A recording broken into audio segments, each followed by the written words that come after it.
你又有冇發現，我哋好似好習慣將自己簡化？喺聚會度識到新朋友，大家最中意問嘅第一句，通常都係：喂，你做邊行啊？然後我哋就會俾出一個好乾淨，得一個詞語嘅答案。分析師、設計師、學生或者經理，我哋對待自己嘅日子都係咁。我哋會用一個好單一嘅標準去評分自己成個24小時。我今日夠唔夠高效率？如果剔得晒張待辦清單，今日就係好日子。如果攰得滯要休息，或者進度有啲混亂，我哋就會覺得今日好失敗。但咁樣過日子，個人好似活得好標準化，係唔係？就似係夾硬將一個好豐富、好立體、充滿色彩嘅人類體驗，塞入一個好細嘅黑白盒入面。其實你同時係一個家庭成員、一個朋友、一個思考者，同一個創作者。你心入面有啲好安靜嘅焦慮，同時又有好遠大嘅抱負。咁點解呢個世界好似無時無刻都逼緊你，要你淨係揀一種語言去講說話？喺20世紀中，有一位好有遠見嘅教育家叫 Loris Malagasy， 佢發現當時嘅小朋友都面對緊呢個陷阱。佢留意到社會習慣將學習睇成一條工廠流水線，教小朋友睇書，教佢哋坐定定，教佢哋點樣考試達標。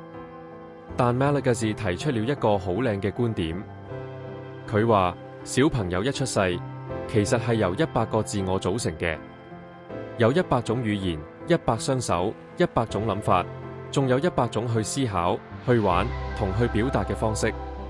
但之後傳統嘅體制就插手啦，佢會話俾小朋友聽，思考同玩要分開，科學同藝術係兩樣完全唔同嘅嘢。用 Malagasy 嘅話講，就係佢哋偷走咗其餘嗰99個我。佢哋話俾小朋友聽，工作同娛樂、現實同幻想、科學同想像力係唔應該放埋一齊嘅。而最悲哀嘅係，我哋將呢種被偷走嘅狀態帶到去成年人嘅世界。我哋內化咗一個諗法，覺得要成長、要進步，就必須要行專才路線，將自己不斷優化，去切走所有唔符合現代成功模板嘅碎片。結果，我哋將自己其餘嗰99種語言全部收埋。不如我哋一齊靜低嚟，諗下屬於你嘅嗰100種語言，即係你嘅生活方式。可以係當你需要清晰思考嗰陣，你點樣去執乾淨你張辦公台；可以係你過完好攰嘅一日之後，你點樣去揀一個歌單幫自己沉澱；可以係你煮一餐飯嘅手勢、行公園嘅步伐，又或者係你喺筆記本旁邊隨手畫嘅凌亂塗鴉。呢啲嘢並唔係打擾緊你真正生活嘅雜音，呢啲嘢正正就係你嘅生活。試下諗一下，有邊一部分嘅自己，因為覺得佢好似冇乜實用價值或者不切實際，而被你收埋咗？可能係一隻你已經幾年冇碰過嘅吉他，一個手作興趣，又或者只係放任自己坐喺窗邊，睇住牆上面嘅光影變化，而唔會因為無清到收件箱而產生罪惡感。問下自己，你一直以來奪走咗自己講邊一種語言嘅權利？當我哋用呢個角度去睇自己嘅成長，一個錯誤或者唔順利嘅日子，就唔再係一場失敗，佢只係變成咗另一種表達方式，佢只是一個數據點。如果一個畫家畫花咗張畫布，佢唔會話，我諗我唔配做人啦，佢只會轉一轉另一種語言。佢會去玩下泥沙，去試下用炭筆。呢間房你成間都有權去用。咁由聽日朝早開始，我哋可以點樣揾返呢99種語言？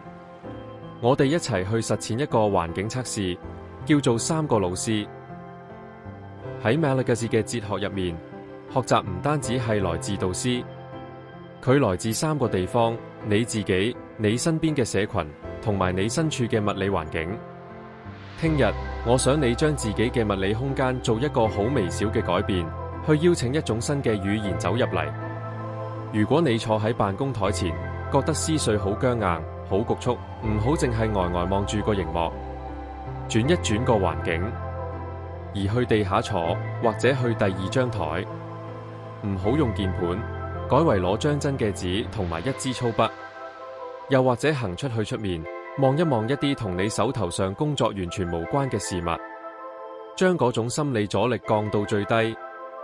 你唔係要喺聽日成為一個藝術大師，你只係俾你大腦嘅另一部分有機會去同呢個世界傾下偈。俾10分鐘自己，用一種你平時唔常用嘅媒介去表達你一刻嘅諗法。你唔需要活得咁單一，你只需要俾其餘嗰99個自己有空間抖下氣。如果呢個諗法有帶俾你少少啟發，歡迎訂閱我哋，同我哋喺 The Growth Journal 一齊翻開下一頁。喺留言區話俾我聽，你準備好將邊一種語言帶返入你嘅生活？每一條留言我都會認真睇。如果呢條影片今日幫你揾到少少頭緒，點個讚就可以將呢個紀錄分享俾其他有需要嘅人。下次見。